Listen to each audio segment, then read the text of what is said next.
श्री सीताराम।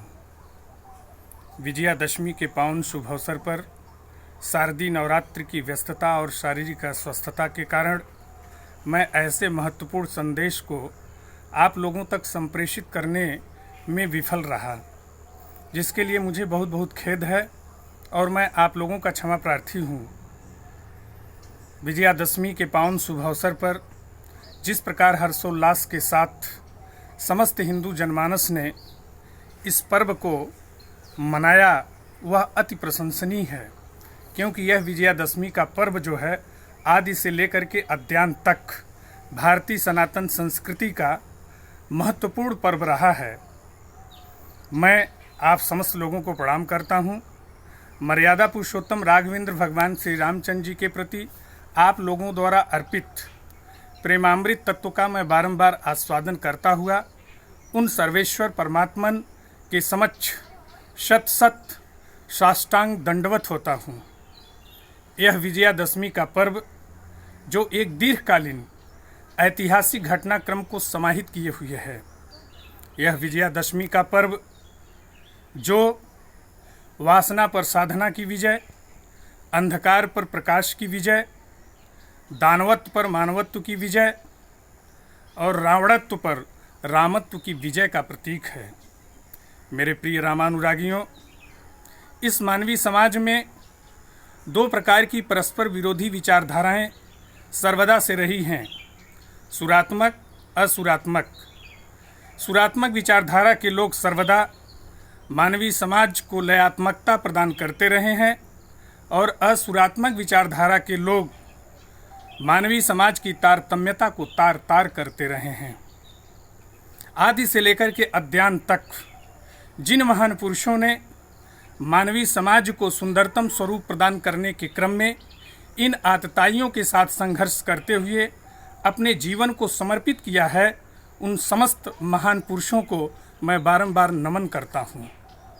मेरे प्रिय राम भक्तों, विजयादशमी का पर्व अति विशिष्ट पर्व है। यह क्यों मनाया जाता है?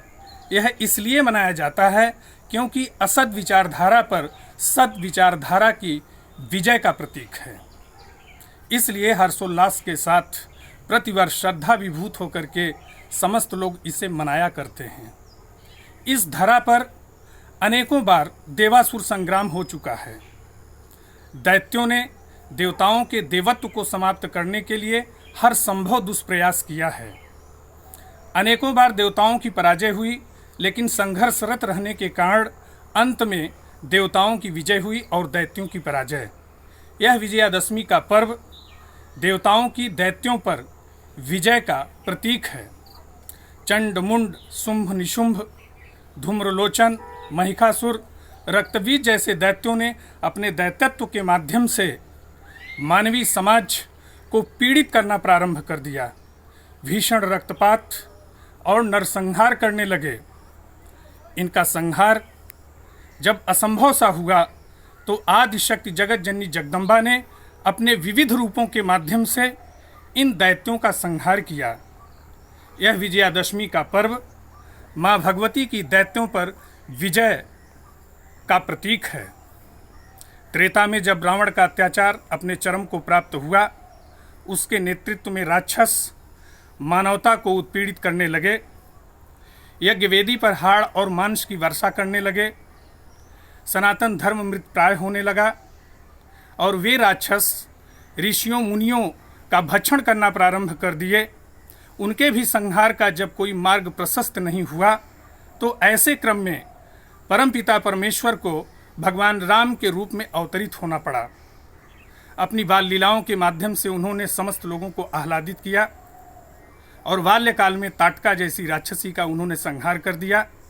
जनकपुर में भगवान शिव जी की धनुष पर प्रत्यंचा चढ़ाते हुए समस्त राजाओं जो दंभी थे उनका मान मर्दन किया और सीता जी के साथ वैवाहिक संबंध स्थापित किया।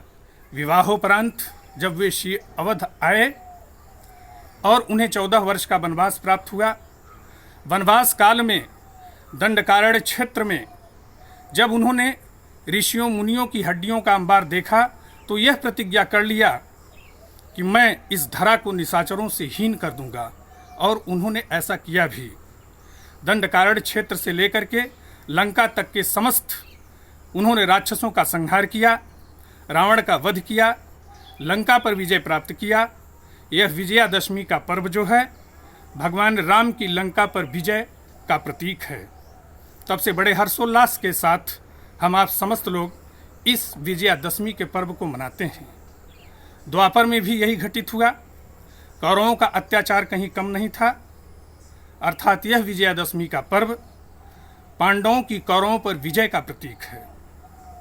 उसके बाद समय समय पर भारतीयों की तुर्कों पर, मुगलों पर, अंग्रेजों पर विजय भी विजयादशमी का ही प्रतीक है। यह विजयादशमी का पर्व भारतीयों की विजय का प्रतीक है। इसके बाद वर्तमान समय में चीन और पाकिस्तान जैसे आतताई राष्ट्रों पर भारत प्रत्येक दृष्टिकोण से विजय प्राप्त कर चुका है, अर्थात इन दोनों राष्ट्रों को पराजित कर चुका है। तो विजयादशमी का पर्व जो है इन दोनों आतताई राष्ट्रों पर भारत की विजय का प्रतीक है। इसलिए एक बार पुनः ऐसे महान पुरुषों को मैं श्रद्धा विभूत होकर के बारंबार नमन करता हूँ, प्रणाम करता हूँ और इसी के साथ अपनी वाणी को विराम देता हूँ। जय श्री सीताराम।